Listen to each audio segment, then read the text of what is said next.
বিশ্বাসে মিলায় বস্তু, তর্কে বহুদূর। এজন্য আমরা বিশ্বাসী হতে চাই। আমরা কি হতে চাই? আর বিশ্বাসীদের নামে এই সূরাটা ডেডিকেট করলেন কে? সূরাতুল মুমিনুন। সূরাটার নাম কি? আরো জোরে বলেন, কি নাম? সূরাতুল মুমিনুন। এই সূরাটা নাজিলের একটা ব্যাকগ্রাউন্ড আছে, শানে নুজুল, কোন সময় কোন প্রেক্ষাপটে নাজিল হলো। এটা শুনলে সূরার তাফসীর বুঝতে আমাদের সুবিধা হবে। আল্লাহ রাসূল সাল্লাল্লাহু আলাইহি ওয়াসাল্লাম সাহাবাদেরকে নিয়ে বসা, হঠাৎ করে ওমরে ফারুক মৌমাছির আওয়াজ শুনতে পেলেন, বন বন বন বন আওয়াজ। হাদিসটা এসেছে মুসনাদ ইবনে আহমদ ইবনে হাম্বলে, সুনানে তিরমিজিতে। বন বন মৌমাছির যখন আওয়াজ, ওমরে ফারুক মৌমাছি খুঁজতে আরম্ভ করলেন, কিন্তু কোনো মৌমাছি উনি খুঁজে পান না। তখন উনি বুঝতে পেলেন আসলে এটা মৌমাছি না, এখনই আল্লাহ রাসূল সাল্লাল্লাহু আলাইহি ওয়াসাল্লামের উপর কোরআনের আয়াত নাজিল করতেছে কে? অনেকগুলো পদ্ধতিতে আল্লাহ রাসূল সাল্লাল্লাহু আলাইহি ওয়াসাল্লামের কাছে কোরআন এসেছে। আমরা তো মাগনা মাগনা কোরআন পাইছি, সুন্দর করে এমদাদিয়া কোম্পানি ছাপাই দিছে, আব্বা কিনা বাসায় নিয়ে আসছে, এবার আমি রমজান মাসে কোরআনের খতম দেই। আহা, আল্লাহ রাসূল সাল্লাল্লাহু আলাইহি ওয়াসাল্লাম কি এত সহজে কোরআন পেয়েছে? না, অনেক কষ্ট করে তিনি কোরআন রিসিভ করতেন। মিসলা সালসালাতিল জারাস, মাঝে মাঝে ঘন্টার ধ্বনির মতো কোরআন নাজিল হতো। প্রাইমারি স্কুল ছুটি হলে দপ্তরি ঘন্টা বাজায় না, ধাম ধাম বিকট আওয়াজ হয়। এরকম আওয়াজে যখন কোরআন নাজিল হতো, আল্লাহ রাসূল সাল্লাল্লাহু আলাইহি ওয়াসাল্লাম কোরআন রিসিভ করতে যেয়ে ঘেমে যেতেন শীতের রাতে। আজকে একটা শৈত্য প্রবাহ গেছে না, প্রচন্ড শীত। দুপুরবেলা আমার প্রোগ্রাম ছিল কিশোরগঞ্জের, কি নাম, পাকুন্দিয়া। প্রচন্ড শীতে লোকজন কাঁপছিল। আপনাদের তো প্যান্ডেল আছে, ওদের প্যান্ডেলও ছিল না, খোলা ময়দানে লক্ষ লক্ষ মানুষ। তো এই প্রচন্ড শীতের রাতে আম্মাজান আয়েশা রাদিয়াল্লাহু তাআলা আনহা উনি কাঁপতেন, আর এই কোরআন রিসিভ করতে যে বিষ্ণু ঈসা ইসলাম ঘামতেন। সুবহানাল্লাহ বলতে পারলেন না? এত কঠিন ছিল ওহি রিসিভ করা। ইন্না সানুলকি আলাইকা কওলান সাকিলা, নবী হে, এই কোরআনের বাণীটা অনেক সাকিল, ভারী। এত ভারী, ওটের উপর বসে থাকা অবস্থায় যখন কোরআন নাজিল হতো, তখন রাসূল সাল্লাল্লাহু আলাইহি ওয়াসাল্লাম যে ওটের উপর বসে আছেন, ওটের পা গুলো জমিনে গেড়ে যেত। ঘোড়ার উপর বসে থাকা অবস্থায় কোরআন নাজিল হলে ঘোড়াটা দাঁড়ানো থেকে বসে যেত। মাঝে মাঝে সাহাবাদের গায়ে হেলান দিয়ে পায়ের মধ্যে মাথা রেখে রাসূল সাল্লাল্লাহু আলাইহি ওয়াসাল্লাম শুয়ে থাকতেন। এক সাহাবীর পায়ে মাথা রেখে আল্লাহ রাসূল সাল্লাল্লাহু আলাইহি ওয়াসাল্লাম শুয়ে আছেন, তিনি টেরই পাচ্ছেন না। হঠাৎ করে কোরআনের আয়াত নাজিল হতে লাগলো। সাহাবী বললেন, হঠাৎ করে আমি টের পেলাম বিশ্বনবীর মাথাটা অনেক ভারী হয়ে গেল। আমার মনে হচ্ছে যে রাসূল সাল্লাল্লাহু আলাইহি ওয়াসাল্লামের মাথার ভারে আমার পায়ের হাড্ডি ফেটে খান খান হয়ে যাবে। সুবহানাল্লাহ পড়েন। তো এই কঠিন কোরআন যখন রাসূল সাল্লাল্লাহু আলাইহি ওয়াসাল্লাম রিসিভ করতেন, তিনি ঘেমে যেতেন। আবার মাঝে মাঝে সাইয়েদনা জিবরাইল আলাইহিস সালাম সরাসরি ওনার সূরাতে আসতেন কোরআন নিয়ে। হেরা পর্বতে আর সিদরাতুল মুনতাহায়, এই দুই জায়গায় আল্লাহ রাসূল সাল্লাল্লাহু আলাইহি ওয়াসাল্লাম সাইয়েদনা জিবরাইল আলাইহিস সালামের মূল আকৃতিতে ওনাকে দেখতে পেয়েছিলেন। মাঝে মাঝে স্বপ্ন যোগে আসতো এই ওহী। পর্দার আড়াল থেকে মেরাজের রাতে তিনি পেয়েছেন ওহী। মাঝে মাঝে ইউলকা ফি কুলুবি রাসূলিল্লাহ, আল্লাহ রাসূল সাল্লাল্লাহু আলাইহি ওয়াসাল্লামের অন্তরে ওহী ঢেলে দেয়া হতো। আর মাঝে মাঝে মিসলা সাউতিন নাহাল, মৌমাছির ভনভন ভনভন আওয়াজের মতো কোরআন নাজিল করত কে? ভনভন আওয়াজ দেখে ওমরে ফারুক বুঝলেন এটা আসলে মৌমাছি না, কোরআনের আয়াত। কোরআনের আয়াত নাজিল শেষ, আল্লাহ রাসূল সাল্লাল্লাহু আলাইহি ওয়াসাল্লাম চেহারা ঘুরিয়ে সাহাবীদের দিকে মুখ করে বসলেন আর বললেন, এইমাত্র সূরাতুল মুমিনুনের শুরুর দিককার আয়াতগুলো আমার কাছে নাজিল হয়েছে। এখানে আল্লাহ তাআলা মুমিনের 7টি গুণের কথা বলেছে। কয়টি? সবাই বলতে হবে, কয়টি গুণ? আল্লাহ রাসূল বললেন, মান আকামা হুন্না দাখালাল জান্নাহ, এই 7টা গুণ যে মানবে আল্লাহ তাআলা জান্নাতুল ফেরদাউসের মালিক বানায় দিবে। আজকে এই 7টা গুণের ব্যাপারে আমরা জেনে যাব ইনশাআল্লাহ। পড়ি, আর জোরে পড়ি ইনশাআল্লাহ। আর যদি আপনাদের কষ্ট হয় ওঠা বসা করবেন না, হাত তুলে দাঁড়িয়ে যাবেন, বলবেন হুজুর কষ্ট হচ্ছে। দুই একজনের কাছ থেকে শুনলেই দোয়া করে বিদায়, সংক্ষেপ করে দিবেন ইনশাআল্লাহ। মাইকের সাউন্ডে আমি প্রাণ পাচ্ছি না। আমি বলতেছি একটু ইকো দিয়ে দেখো প্রাণ পাওয়া যায় কিনা। একটু ইকো দাও তো দেখি, বেশি দিও না, আবার একটু দাও। দুর্বল, সাউন্ড দুর্বল। প্রতি রাতে আমাদেরকে কথা বলতে হয়, সাউন্ড সিস্টেম যদি ডিজিটাল সাউন্ড সিস্টেম না হয়, দুর্বল হয়, আমাদেরকে শাউট করতে হয়। একদিনের জন্য শাউট করে আমার গলা ভাঙলে আমার জীবন ধন্য, সমস্যা নাই। কিন্তু আমার তো একদিন না। নোয়াখালীর লোকেরা কয় হুজুর আন্নে একদিন আঙ্গ ব্যাগ দিন, মানে আপনাদের একদিন হইলো আমাদের ব্যাগ দিন, মানে প্রতিদিন। কি হয়েছে? সাপ কই? বসো বসো। তাহলে মুমিনের কয় গুণ? গলায় আওয়াজ নাই। কয়টা গুণ? এই শেষ পর্যন্ত এরকম আওয়াজ লাগবে আমার। আওয়াজ তোলা যাবে? মাশাআল্লাহ। 60টা গুণ আজকে আমরা শুনবো। আল্লাহ শুরু করছেন, قد أفلح المؤمنون الذين هم في صلاتهم خاشعون। সফল হয়েছে তারা, ঈমান এনেছে যারা। কার কথা? সফলতার মানদণ্ড আল্লাহ দিয়েছেন ঈমান। আপনি যদি টাকাওয়ালা হন আপনি সফল না, যদি ঈমান না থাকে, ঠিক কি না? আপনি যদি ক্ষমতাওয়ালা হন আপনি সফল না, যদি ঈমান না থাকে, ঠিক কি না?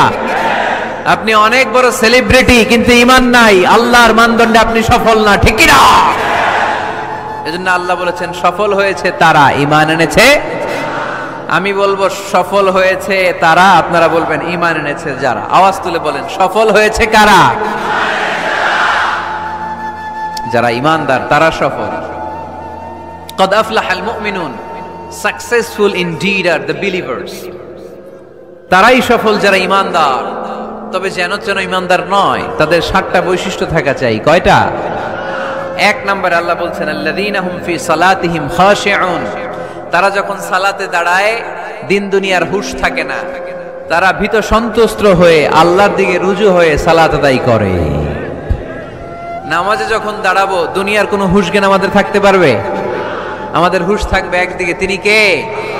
সালাতে কায়েম করো, সালাতে কায়েম করো, হবে সম্মানী তুমি, হবে জান্নাতি তুমি, হবে সম্মানী তুমি, হবে জান্নাতি তুমি।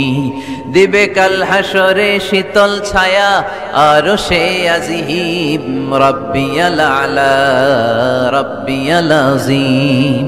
পড়েন রাব্বিয়াল আলা রাব্বিয়াল আযীম। আলহামদুলিল্লাহ। আল্লাযীনা হুম ফি সালাতিহিম খাশিউন। শুরু হয়ে গেল মুমিনদের 7টি বৈশিষ্ট্যের আলোচনা। 1 নম্বর বৈশিষ্ট্য হচ্ছে মুমিনরা যখন নামাজে দাঁড়ায় দিন দুনিয়ার হুঁশ থাকে না, তাদের চিন্তা, তাদের ধ্যান চলে যায় একদিকে, তিনি কে? সাইয়েদনা আলী রাদিয়াল্লাহু তাআলা আনহু যুদ্ধের ময়দানে মারাত্মকভাবে জখম হলেন, আহত হলেন। পায়ের ভেতরে জিহাদের ময়দানে তীর ঢুকে গেল, তীর কেউ টেনে বের করতে পারে না, এতটাই জখম হয়েছে। তীর ধরে টান মারলে তিনি চিৎকার মারে। বিশ্বনবী দেখলেন অবস্থা বেগতিক। আল্লাহর হাবিব বললেন তীর ধরে টানাটানির দরকার নাই, যেহেতু টান মারলে ব্যথা পায়, ছেড়ে দাও, আজান দাও। বেলাল তুমি আজান দাও, একামত দাও। এক সাহাবীরে বললেন আমি যখন নামাজে দাঁড়াবো, আলী যখন নামাজে দাঁড়াবে, নামাজরত অবস্থায় তুমি তোমার নিজের দায়িত্বে আলীর পায়ের ভেতর থেকে তীরটা টেনে বের করে ফেলবা।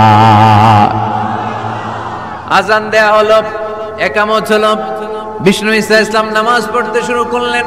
সাইয়েদনা আলী রাদিয়াল্লাহু তাআলা আনহু নামাজে দাঁড়ালেন।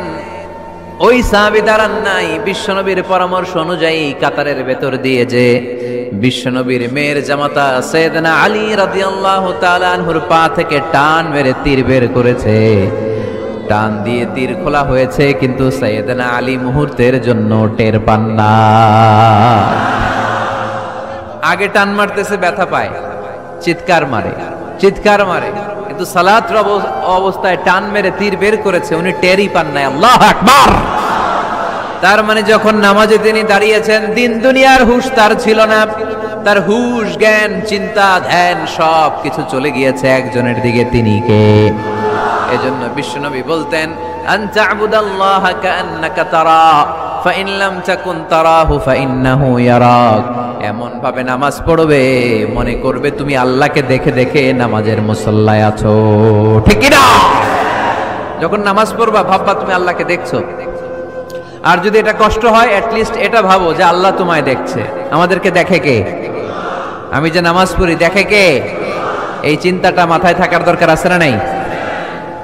কিরে ভাই, এখানে তো ধাক্কাধাক্কি করে লাভ নাই। প্রজেক্টর গুলো কোন দিকে? প্রজেক্টর আছে ওই যে পেছনে প্রজেক্টর, ওখানে চলে যাও। এখানে দেখার জন্য যদি ধাক্কাধাক্কি করো বিশৃঙ্খলা হবে। সাউন্ড নাই। এই মাইকটা কি কাজ করে না তোমার? তো সাউন্ড পায় না কেন? আচ্ছা, সাউন্ড কম বলে যদি চিল্লাও তাহলে তো আমার কথা আরো শোনা যাবে না। ও দেখতেছে, ওকে দেখতে দাও। এত বড় গ্যাদারিং এ এইদিকে সমস্যা হবে, ওদিকে তার ছিঁড়ে যাবে, ওদিকে সাউন্ড বক্স নষ্ট হয়ে যাবে, এটা খুব স্বাভাবিক। তোমাদের সহযোগিতা লাগবে, তা না হলে তো একটু পর পর আলোচনার মাঝখানে ব্রেক দিলে আলোচনা করা যাবে না। লক্ষ লক্ষ লোকের সমাগম, এখানে কিছু সমস্যা হবেই, এগুলো মেনে নিয়ে আমাদেরকে বসে থাকতে হবে, ঠিক কিনা? মাইক অপারেটর, লাস্ট চান্স দিলাম তোমার, এটা ঠিক করো তাড়াতাড়ি। এই তোমার মাইকের কারণে অনেকবার ব্রেক হয়েছে আমার আলোচনা। হয়েছে, একটা ছেলে কথা বলবে না এখানে। এই ছেলে চুপ, ইয়েলো জ্যাকেট চুপ, কথা নাই, চুপচাপ দাঁড়ায় থাকো। এদিকে তাকান। আন তা'বুদাল্লাহা কাআন্নাকা তারা ফাইন লাম তাকুন তারাহু ফাইন্নাহু ইয়ারাক। এমন ভাবে নামাজ পড়ো, এটা চিন্তা করো যে আল্লাহ তোমায় দেখছে। আল্লাহ ইজ ওয়াচিং মি, তাই না? আল্লাহ ইজ অবজার্ভিং মি, আমার আল্লাহ আমাকে দেখছে। এই চিন্তা করে যদি নামাজ পড়েন, খুশু খুদু বাড়ায় দিবে কে? এক সাহাবী নামাজে পড়তেছে দাড়িও টানতেছে, এরকম নামাজে পড়ে দাড়িও টানে, এরকম আল্লাহর ওলি আছে না নাই? নারায়ণগঞ্জে নাই? হ্যাঁ আছে। নামাজ পড়া অবস্থায় বারবার চুলকানো যাবে, দাড়ি টানা যাবে, শুধু মোবাইলে SMS লেখা যাবে? যাবে না, এগুলো করবেন না। নজরটা থাকবে সেজদার দিকে। কোন দিকে? সবাই বলেন, মনে থাকবে এটা। এগুলো message, very sensitive and important message. এগুলো নিয়ে যান বাড়িতে। সালাতে মন বসে না, কারণ নজর ছোটাছুটি করে এইদিকে এইদিকে এইদিকে। নামাজে দাঁড়াইছে, জানলা খোলা, জানলার দিকে তাকায় আছে। আল্লাহর ওলি আছে না নাই? নামাজে দাঁড়াইছে, ঘড়ির দিকে তাকায় আছে, ঘড়ির কাঁটা ঘুরে, হের মাথাও ঘুরে, আছে না নাই? না, এদিক সেদিক তাকাবেন না, সেজদার দিকে তাকাবেন। কোন দিকে? আল্লাহ তিনটা চান্স দেয়। কয়টা? একবার যখন এদিকে তাকান, আল্লাহ বলে আকবিল, ফিরে আয়, ফিরে আয়, সেজদার দিকে তাকা।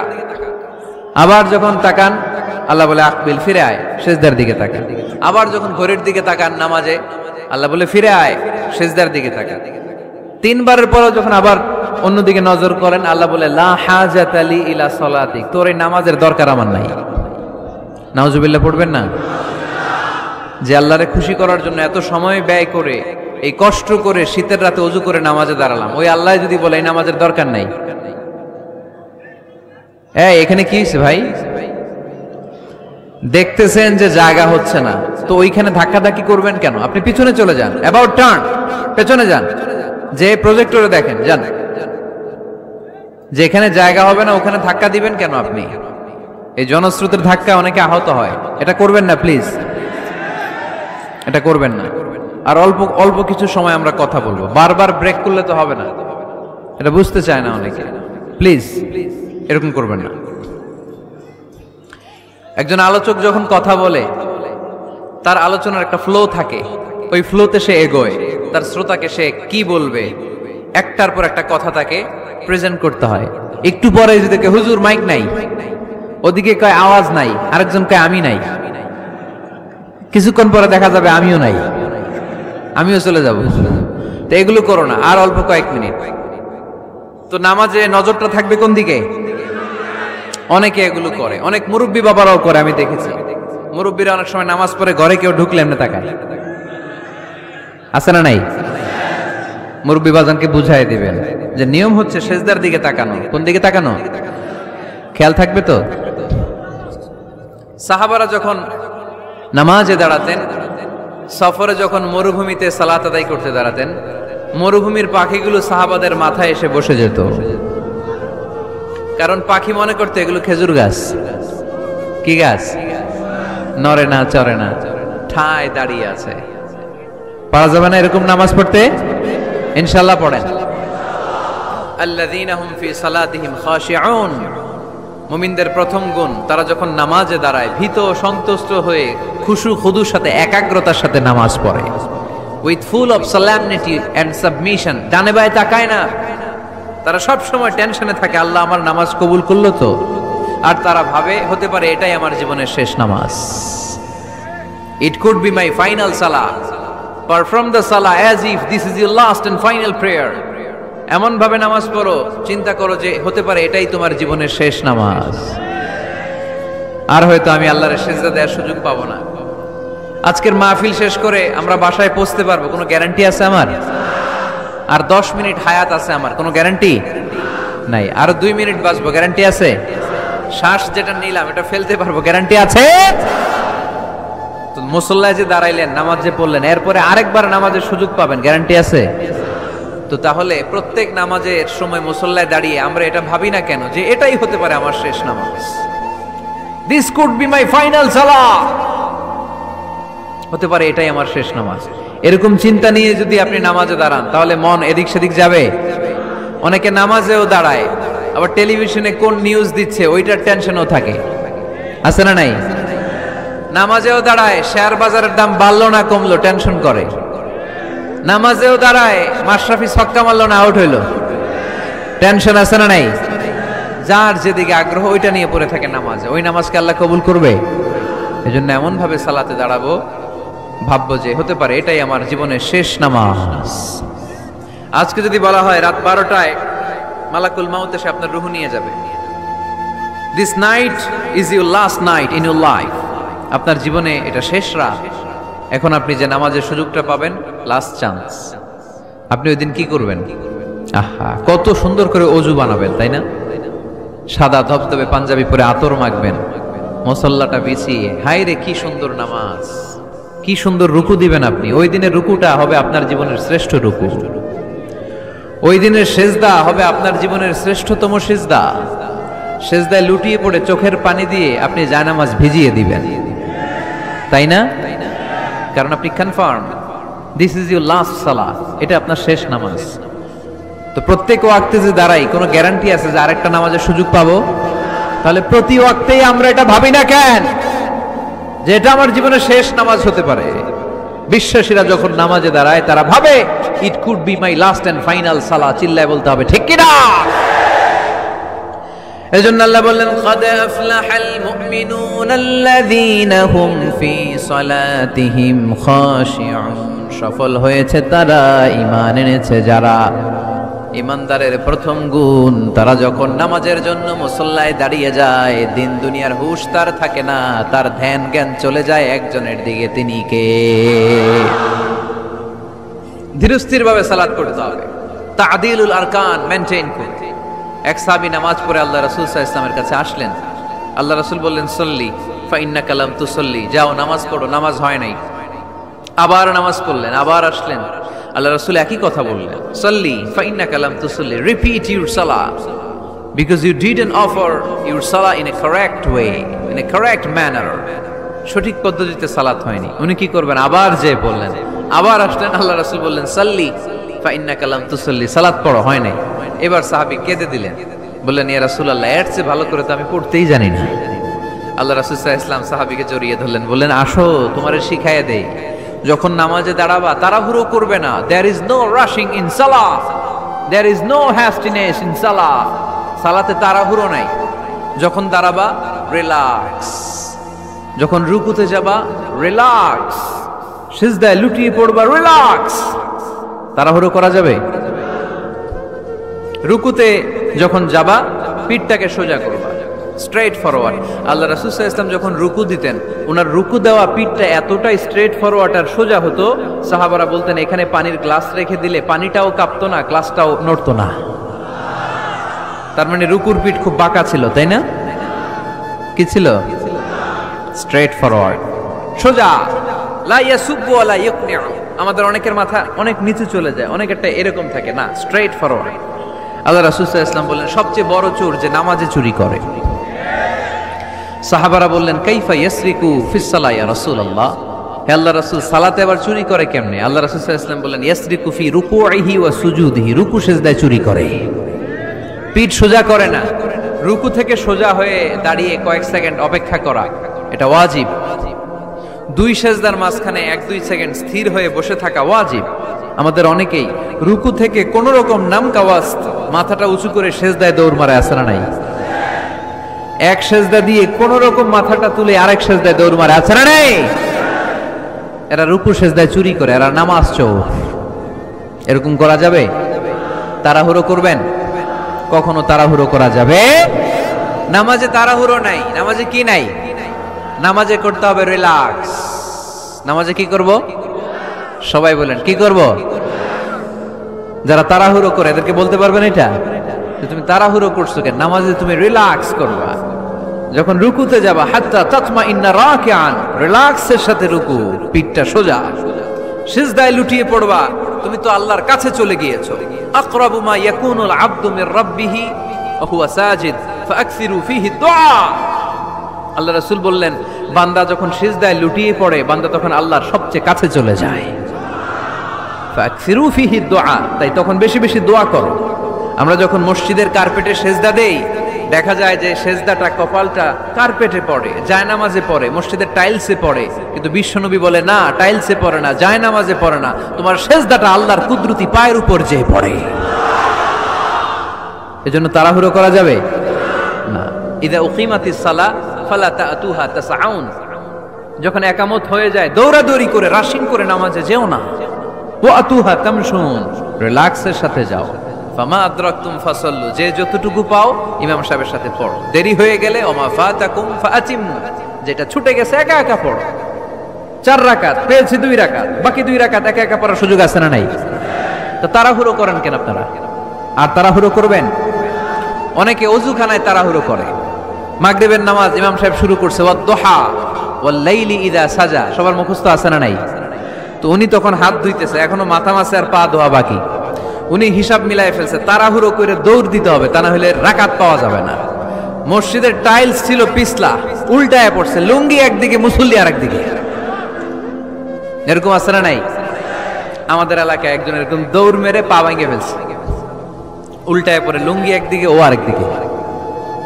এরকম করবেন আর? মনে রাখতে হবে এই মাহফিলগুলোতে এসে শুধু স্লোগান সর্বস্ব মাহফিল দিলে হবে না। যা শুনবো, নিজে মানবো, সমাজটাকে পরিবর্তন করে দিব আমরা। আমাদের দিকে চেয়ে আছে বাংলাদেশ, ঠিক কি না? আমাদের হাতেই সব। আমরা চাইলে একটা শক্ত সিদ্ধান্ত নিলে আমরা বাংলাদেশকে চেঞ্জ করে দিতে পারি, ঠিক কি না? এখানে বসে আছে আগামীর প্রধানমন্ত্রী, এখানে বসে আছে আগামীর নারায়ণগঞ্জের এমপি, এখানে বসে আছে আগামী দিনের এই থানার চেয়ারম্যান, ঠিক কি না? আমরা যদি ঠিক হয়ে যাই, ঠিক থাকবে বাংলাদেশ। আমরা উল্টে গেলে পথ হারাবে বাংলাদেশ। এজন্য সালাতে যেন আমরা তাড়াহুড়ো না করি, ধীরস্থির ভাবে যেন সালাত পড়ি। মনে থাকবে সবার, সালাতে আমরা রিল্যাক্স করব। কি করব? তাহলে মুমিন বান্দাদের 1 নম্বর গুণ, আল্লাযীনা হুম ফি সালাতিহিম খাশিউন। মুমিনরা যখন নামাজে দাঁড়ায় তারা তাড়াহুড়ো করে না, তারা ধীরস্থির ভাবে সালাত আদায় করে। রাজি আছে তো সবাই? আল্লাহ তুমি কবুল করো। তাহলে 1 নম্বর পয়েন্ট সবার কাছে ক্লিয়ার? আচ্ছা, 2 নম্বর আল্লাহ বললেন ওয়াল্লাযীনা হুম আনিল লাগবি মুরিদুন। মুমিন বান্দাদের 2 নম্বর বৈশিষ্ট্য, তারা অনর্থক কাজ থেকে মুখ ফিরিয়ে নেয়। তাই না? এখানে অনর্থক কাজ গেলে আমার সওয়াব নেই, আরো গুনাহ হবে, যাব আমি? এখানে এমন কাজ গেলে আমার আমল নষ্ট হবে, যাব আমি? ওয়াল্লাযীনা হুম আনিল লাগবি মুরিদুন। মুমিন বান্দার 2 নম্বর গুণ, মুমিন বান্দা কখনো কোনো অনর্থক কাজের দিকে যায় না। যেই জায়গায় গেলে সওয়াব হয়, মানবতার কল্যাণ হয়, সব সময় মুমিনকে ওই জায়গায় পাওয়া যায়। ওয়াল্লাযীনা হুম আনিল লাগবি মুরিদুন। অনর্থক কাজ করব না, যেটাই করব এটা যেন অর্থবোধক হয়, এটা যেন আমার কাজে লাগে, 10-এর কাজে লাগে। এরকম কাজ করার দরকার আছে না নাই? মিন হুসনি ইসলামিল মারই তারকুহু মা লা ইয়ানি। আল্লাহ রাসূল সাল্লাল্লাহু আলাইহি ওয়াসাল্লাম বললেন, ব্যক্তির ইসলামের সৌন্দর্যের মধ্য থেকে একটা বড় সৌন্দর্য হচ্ছে ব্যক্তি অনর্থক কোনো কাজ করবে না। কারণ মুমিন খুব ভালো করে জানে, যাই করে ভিডিও ক্যামেরা দিয়ে ক্যামেরা করে কে? আপনারা কি মনে করছেন যে আজকের যে মিডিয়ার ভাইরা আসছে ওদের কাছেই ক্যামেরা? ফেরেশতাদের কাছে ক্যামেরা নাই? আছে না নাই? এজন্য আল্লাহ সূরা ইয়াসিনে বললেন ওয়া কুল্লা শাইইন আহসাইনাহু ফি ইমামিম মুবিন।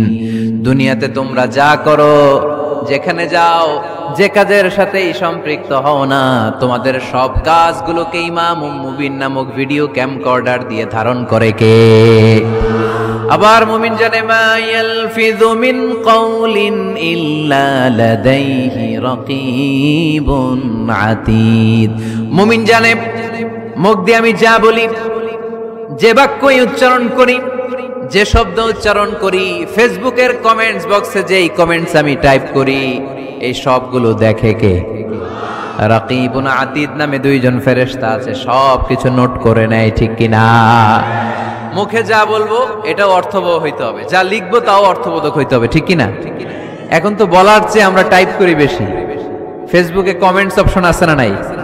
আহা, ইচ্ছা মতো কমেন্টস করে, কমেন্টসের ফুলঝুরি, গালি গালা সব মাগনা, আছে না নাই?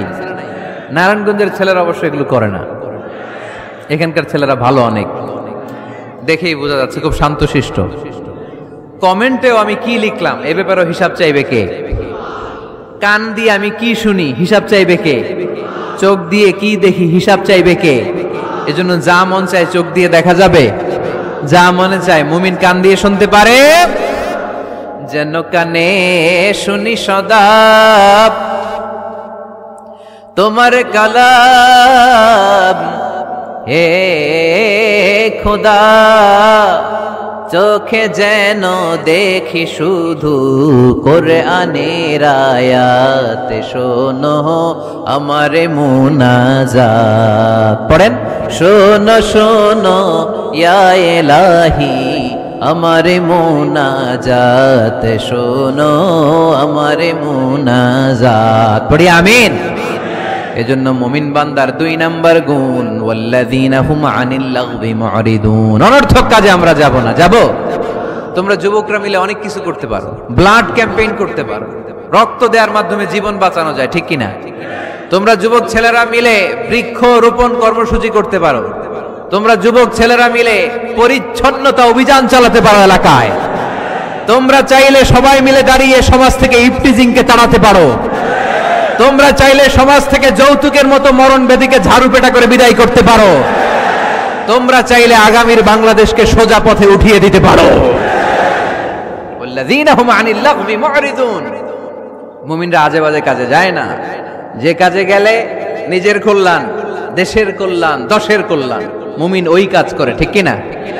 তাহলে অনর্থক কোনো কাজে আমরা যাব যেটাতে সওয়াব নাই, যেটাতে গুনাহ হয়, যেটাতে সবার অকল্যাণ, ওটাতে আমরা যাব? 2 নাম্বার গুণ ওয়াল্লাযীনা হুম আনিল লাগবি মুরিদুন। অনর্থক কাজ দেখলি মুখ ফিরায় নিতে হবে, সালাম দিয়ে আমরা কেটে পড়বো।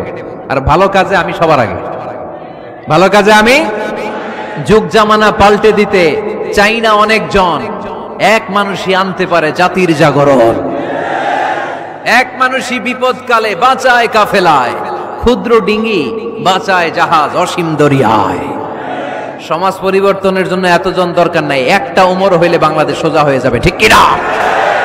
একজন ইমাম মাহাদি হলে গোটা বাংলাদেশে ঠিক করে দিবে কে? ওই উমরের মতো যেন আমরা হতে পারি, আমরা যেন পরিবর্তনের নায়ক হতে পারি। আল্লাহ তুমি তৌফিক দাও। আর জোরে আমিন। ওয়াল্লাযীনা হুম আনিল লাগবি মুরিদুন। অনর্থক আজে বাজে কাজে আমরা যাব, ভালো কাজ যেখানে আমরা যাব। তাহলে প্রথম গুণ কি ছিল? সালাতে খুশু খুদু, আল্লাহর ভয়, আল্লাহর চিন্তা নিয়ে সালাত পড়ে। 2 নম্বরে অনর্থক কাজে মুমিনরা যাবে। 3 নম্বরে আল্লাহ বললেন ওয়াল্লাযীনা হুম লিয-যাকাতি ফাঈলুন। আমার মুমিন বান্দাদেরকে আমি ধন সম্পদ দিয়ে যদি ধনী বানিয়ে দেই, ওই সম্পদ থেকে গরিবদের জন্য তারা দান করে। দে যাকাত, দে যাকাত, তোরা দে রে যাকাত, তোর দিল খুলবে পরে আগে খুলু খা। দে যাকাত, দে যাকাত, তোরা দে রে যাকাত, ঠিক কি না? ওয়া ফি আমওয়ালিহিম হাক্কুন লিসাইলি ওয়াল মাহরুম। তোমার সম্পদে গরিব দুঃখীর অধিকার আছে। আমি যে যাকাত দেই এটা আমি কিন্তু করুণা করি না, বরং ও যাকাত নিয়ে ও আমারে করুণা করে। কথা বুঝতে পেরেছেন? আমি যাকাত দেওয়াটা আমার উপর ফরজ, কিন্তু যে গরিব ওর জন্য কি যাকাত নেওয়া ফরজ? ওর ঘরে টাকা নাই, ও বললে আমি রোজা রাখবো কিন্তু যাকাতের টাকা নিব না, কোনো সমস্যা আছে? কিন্তু আমি যদি কই যাকাত দিব না, সমস্যা আছে না নাই? তাহলে আমি করুণা করি নাই, ও যে আমার থেকে যাকাতের প্যাকেটটা নিয়ে এই বিশাল ফরজ ইবাদত পালনে আমারে সহায়তা করলো, ও আমারে করুণা করেছে, ও এসে আমারে দয়া দেখিয়ে গিয়েছে, ঠিক কি না? অনেকে যাকাতের শাড়ি দেয়, লুঙ্গি দেয়, আবার মাইকে ঘোষণা দিয়ে দেয় অমুক দিন যাকাতের শাড়ি দেয়া হবে, লুঙ্গি দেয়া হবে। আহা, গরিব মানুষগুলো ধাক্কা ধাক্কি করে পদপৃষ্ঠ হয়ে মারা যায়। কিয়ামতের দিন মার্ডার কেসের আসামি করে তোরে আল্লাহ দাঁড় করাবে। তোমার কারণে এই মানুষগুলো মারা গিয়েছে, অব্যবস্থাপনার কারণে। এরকম নিউজ বাংলাদেশে আছে না নাই? যাকাতের শাড়ি বলে কোনো শাড়ি আছে? যাকাতের লুঙ্গি বলে কোনো লুঙ্গি আছে? সমাজ থেকে দারিদ্রতা বিমোচনের জন্য যাকাত এমন কিছু দিবেন যাতে করে সে কিছু করে খেতে পারে। সিএনজি কিনে দেন, একটা ছেলেটা সিএনজি চালাবে, অটোরিকশা চালিয়ে স্বাবলম্বী হবে, ঠিক কিনা? অস্ট্রেলিয়ান গাভী কিনে দেন, গরুর দুধ বিক্রি করে স্বাবলম্বী হবে, ঠিক কিনা? ঝালমুড়ির একটা দোকান বানায় দেন, চায়ের একটা দোকান বানায় দেন, চা বিক্রি করবে, ফুচকা বিক্রি করে ও চলবে, ফ্যামিলিও চলবে। আর যদি একটা শাড়ি, একটা লুঙ্গি, 1 কেজি সয়াবিন তেল আর 1 কেজি চাল দিয়ে দেন, এটা নিয়ে দুপুর পর্যন্ত চলবে, রাত্রে বেলায় আরেক জায়গায় লাইনে দাঁড়াবে। দারিদ্রতা কি দূর হবে? একদিকে গাছতলা, আরেকদিকে পাঁচতলা, ওই বাংলাদেশ আমরা চাই না, ঠিক কিনা? অর্থের সুষম বন্টনের জন্য যাকাতকে ফরজ করেছে কে? এজন্য আল্লাহ বললেন আল্লাযীনা হুম লিযাকাতি ফাঈলুন। আমার মুমিন বান্দার 3 নাম্বার গুণ, তারা যাকাত দেয়, তারা সম্পদ জমিয়ে রাখে না। আল্লাযীনা ইয়াকনিজুনা আয-যাহাবা ওয়াল ফিদ্দাতা ওয়া লা ইউনফিকুনাহা ফি সাবিলিল্লাহ ফাবাশশিরহুম বিআযাবিন আলীম। যারা সম্পদ জমায়, কেমন আছেন? ভালো আছেন? আপনি এমপি মহোদয়? আচ্ছা আচ্ছা, মাশাআল্লাহ, চেয়ারম্যান সাহেব বসেন। তো এজন্য একদিকে রাস্তার, একদিকে গাছতলা, একদিকে পাঁচতলা, এরকম সমাজ চাই নাকি আমরা? না, সম্পদের তারল্য ছড়িয়ে পড়তে হবে, ঘর থেকে ঘরে, দ্বার থেকে দ্বারে, ঠিক কিনা? যারা সম্পদ জমায় রাখে, ব্যাংক ব্যালেন্স করে, এগুলো করি না তো আমি, আগে যা করছেন ওইটাই। একদিকে গাছতলা, আরেকদিকে পাঁচতলা, এরকম চাই আমরা? না, আমরা চাই এদেশে কোনো দারিদ্রতা না থাক, নো পভার্টি ইন বাংলাদেশ, ঠিক না? এসডিজি সাস্টেইনেবল ডেভেলপমেন্ট গোল আছে 17টা, এর মধ্যে একটা গোল হচ্ছে নো পভার্টি, কোনো দারিদ্রতা থাকতে পারবে না। এজন্য আমাদেরকে কাজ করে যেতে হবে। যারা সম্পদ জমায়, যারা সম্পদ জমায়, এই সম্পদগুলো কিয়ামতের দিন হবে সুজাআন আকরা, টেকো সাপ। পা থেকে পেঁচাতে পেঁচাতে কোমর, কোমর থেকে পেঁচাতে পেঁচাতে গলা, ছবল মারবে আর বলবে আনা মালুক আনা কানসুক, আমি তোর সম্পদ, আমি তোর ব্যাংক ব্যালেন্স, আমার না খাওয়ার জন্য জমাইছিলে, আজকে খা। খাইবেন ওই দিন? খাইবেন? ওই দিন সাপের এক একটা কামড়ে দেহটা 70 গজ জমিনের ভেতরে ঢুকে যাবে, ঠিক কিনা? এজন্য ওয়াল্লাযীনা হুম লিযাকাতি ফাঈলুন। আমার বিশ্বাসী বান্দারা কৃপণ হয় না, আমার মুমিন বান্দারা কিপটা হয় না। তারা যখন সম্পদের মালিক হয়, আমার রাস্তায় তারা যাকাত দেয়, ঠিক কিনা? দান করে, দিলে বাড়ায় দেয় কে? দিলে কমে কখনো? গোপনে দান করবেন, ওই গোপনে দানের সওয়াব বেশি। গোপনে দান করলে কিয়ামতের দিন আল্লাহ তাআলা আরশের নিচে আপনারা ছায়া দিয়ে দিবে। তাহলে 1 নাম্বার সালাত, 2 নাম্বার আজে বাজে কাজে আমরা নাই, 3 নাম্বারে আমরা যাকাত দিব, 4 নাম্বারে আল্লাহ বললেন ওয়াল্লাযীনা হুম লিফুরুজিহিম হাফিযুন। আমার মুমিন বান্দারা তাদের লজ্জাস্থানের হেফাজত করে। 4 নাম্বার। এটা কয় নাম্বার? এটা যুবকদের ওয়াজ। লজ্জাস্থানের, দে গার্ড দেয়ার প্রাইভেট, লজ্জাস্থানের হেফাজত করতে হবে। আল্লাহ রাসূল সাল্লাল্লাহু আলাইহি ওয়াসাল্লাম বললেন মাইয়াদমান লি মা বাইনা লিহিয়াইহি ওয়া মা বাইনা রিজলাইহি আদমান লাহুল জান্নাহ। খুব জরুরি হাদিস, যুবক ভাইরা খেয়াল করে শোনো। যে ব্যক্তি 2টা অঙ্গের গ্যারান্টি, বিষ্ণু বললেন আমার যে উম্মত 2টা অঙ্গের গ্যারান্টি আমারে দেয়, আমি নবী তারে জান্নাতের গ্যারান্টি দেই। 1 নাম্বার মা বাইনা লিহিয়াইহি, এই দুই চোয়ালের মাঝখানে যে অঙ্গ থাকে সে যদি গ্যারান্টি দেয় ওই অঙ্গের পাপ করবে না, মানে জিহ্বা। সে যদি ওয়াদা দেয় জিহ্বা দিয়ে মিথ্যা বলবে না, চুগলখুরি করবে না, একজনের কথা আর একজনের কানে লাগাবে না, এই ওয়াদা যদি দেয়। আরেক হলো দুই রানের মাঝখানে যা আছে মানে লজ্জাস্থান, এই জিহ্বার লজ্জাস্থান দিয়ে কোনো পাপ কাজের সাথে সে জড়িত হবে না। এই গ্যারান্টি যদি কোনো উম্মত আমারে দেয়, আমি নবী তারে জান্নাতের গ্যারান্টি দে। You have to guard your private. বিবাহ বহির্ভূত কোন সম্পর্ককে ইসলাম জায়েজ করে নাই, এজন্য এগুলো করা যাবে। গার্লফ্রেন্ড বয়ফ্রেন্ড করা যাবে? গার্লফ্রেন্ড আছে কার কার দেখি হাত তোলো। মাশাআল্লাহ, সাহস আছে ওদের, বুকের পাটা আছে। হাত দাও বেটা। এই গার্লফ্রেন্ড বয়ফ্রেন্ডের সাথে আমাদের কোনো সম্পর্ক? আমরা বিয়ে করব। কি করব? বিয়ে করব। চেয়ারম্যান সাহেব বিয়ে করাই দিন এগুলোরে, আপনার দায়িত্বে দিয়ে গেলাম। এই গার্লফ্রেন্ড বয়ফ্রেন্ড এগুলো ইসলামের কালচার নয়। বিয়ের চেয়ে ভালো কাজ পৃথিবীতে হতে পারে? বিয়ে করতে গেলে বাপে বলে আগে নিজের পায়ে দাঁড়া। তো এতদিন ও কার পায়ে দাঁড়াইছে? ছেলে মেয়েদেরকে সাহস দেন, ছেলেও পড়বে। ওই যে একজন চিল্লান দিয়ে উঠছে, ওর কমন পড়ছে, কমন পড়ছে। মাশাআল্লাহ। গার্ডিয়ানরা যারা আছেন ওদের দুঃখ কষ্ট একটু বুঝেন আপনারা, মিলাই দিয়েন ওদেরকে, বিয়ের পিড়িতে বসায় দিয়েন। বিয়েতে কল্যাণ, বিয়েতে বরকত। বিয়ের মতো ভালো কাজ হতে পারে না। সব নবীরা বিয়ে করেছেন। আন-নিকাহু মিন সুন্নতি, বিয়ে আমার সুন্নাত।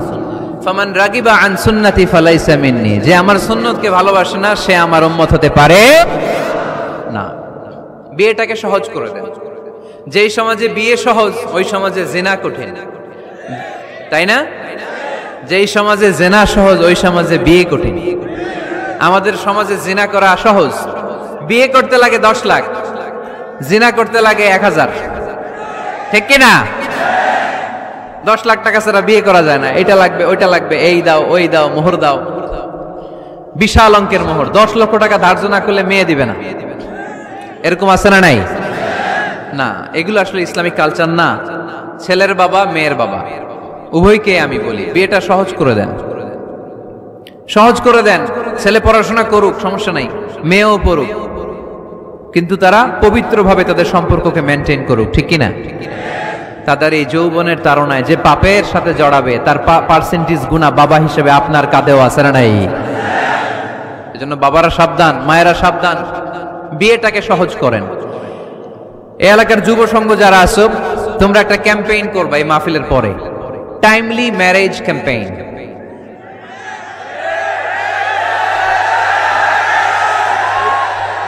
Timely marriage campaign. সময় মতো বিয়ে দিতে হবে, দেরি করা যাবে। বাপ মা বুঝে না, একজনকে হুজুর আব্বাই বুঝে না। গার্ডিয়ান যারা আছেন একটু সদয় হন। ওরা যে পাপের সাথে, পাপের রাস্তা যে ওরা চিনে যাচ্ছে, পাপের পথে যে জড়িয়ে যাচ্ছে, আল্লাহর সুপ্রিম কোর্টের কাঠগড়ায় আসামি করে আল্লাহ সেদিন আপনারে দাঁড় করাবে। আল্লাযীনা হুম লিফুরুজিহিম হাফিজুন, they guard their privates.